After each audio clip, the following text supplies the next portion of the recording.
Madaming NBA players o halos lahat sa kanila ang involved o may sariling charity o foundation. Madalas nating marinig ang mga charity events, scholarship programs, basketball camps at milyong-milyong donasyon. Pero bakit nga ba? Ano-ano nga ba ang dahilan sa mga ganong gawain? Pagtulong nga lang ba talaga?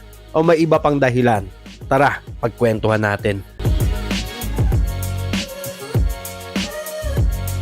Unang dahilan, maraming NBA players ang lumaki sa hirap. Well, hindi naman lahat kasi madami naman sa mga players ngayon ang anak na ng mga dati ding players. Kaya nung yumaman sila, gusto nilang tulungan ang mga batang dumadaan sa parehong sitwasyon na pinagdaanan nila. Kaya malaking bahagi ng charity work ay ang pagbabalik sa komunidad na tumulong sa kanila. For example, si Chauncey Billups, based sa kanya, nakakasama siya dati sa mga community activities dahil may mga taong nagdo-donate. Kaya nung yumaman siya, sinabi niyang responsibilidad niyang ibalik iyon sa susunod na henerasyon.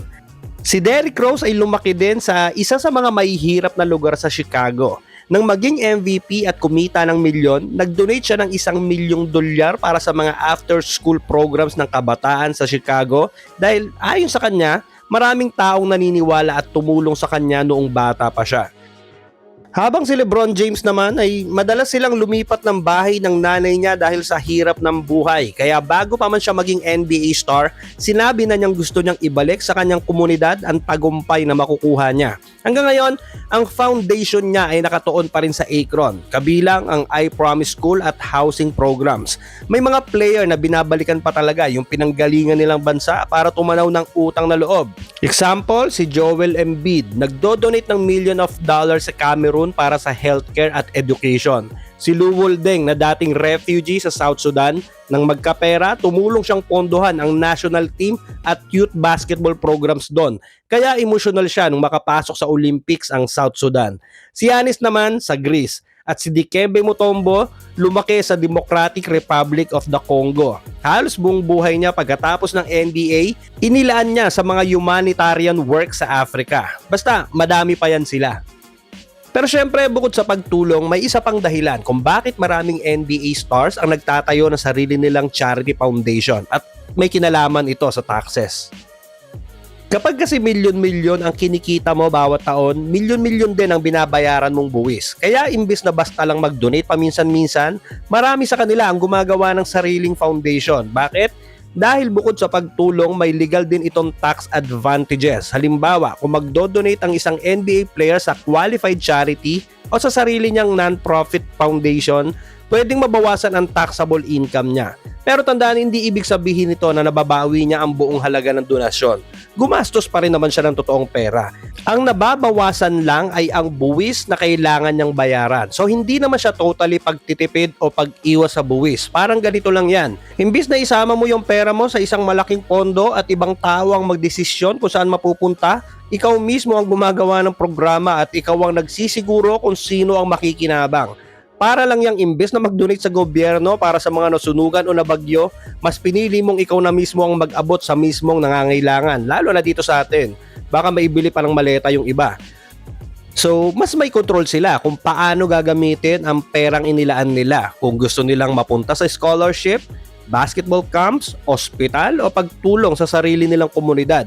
Sila mismo ang pwedeng magtakda ng direksyon ng foundation nila. Kaya para sa marami, mas nakakasiguro silang mapupunta ang pera sa mga proyektong gusto nilang suportahan.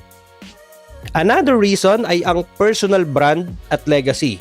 Aminin man natin o hindi, malaking bagay sa isang NBA player ang magandang reputasyon. Kapag kilala kang hindi lang mahusay sa basketball, kundi tumutulong din sa komunidad, mas gumaganda ang tingin ng mga fans, sponsors at maging ibang tao sa'yo. Mas madali silang makakuha ng milyon-milyon dolyar na endorsement deals dahil gusto ng mga brands maiugnay ang pangalan nila sa isang player na may mabuting reputasyon. Kaya kung mapapansin mo din na pag pumangit ang image ng isang player sa publiko, may mga brands na bigla na lang din sila binibitawan. Example, si Miles Bridges, Kevin Porter Jr., si Ja Morant at yung pinakasikat, si Kyrie Irving ng bitawan ng Nike. Pero higit sa image, iniisip din ng marami ang magiging legacy nila. Darating ang araw na matatapos ang karir nila sa NBA. Kapag nangyari yon, gusto nilang maalala hindi lang dahil sa dami ng points o championship na napanalunan nila, kundi dahil sa mga buhay na natulungan nila. Kaya maraming NBA stars din ang gumagawa ng scholarship programs, basketball camps, community centers at kung ano-ano pang proyekto na magpapatuloy kahit matagal na silang retirado. Sa madaling salita, gusto nilang mas tumagal pa ang impact nila sa labas ng basketball kaysa sa loob ng court. So, ang paggawa ng charity ay isang win-win situation. Habang gumagawa sila ng mabuti sa lipunan, napoprotektahan at napapalago din nila ang kanilang sariling pera, reputasyon at kinabukasan pagkatapos ng isang basketball career. So, sa tingin mo, sinong NBA player ang may pinakamaganda o pinakamalaking impact na charity foundation? Ikaw naman ang magkwento sa baba. Paki-like and share naman ang video at baka naman paki-subscribe na din ang ating channel para sa mga susunod pang NBA Kwentuhan.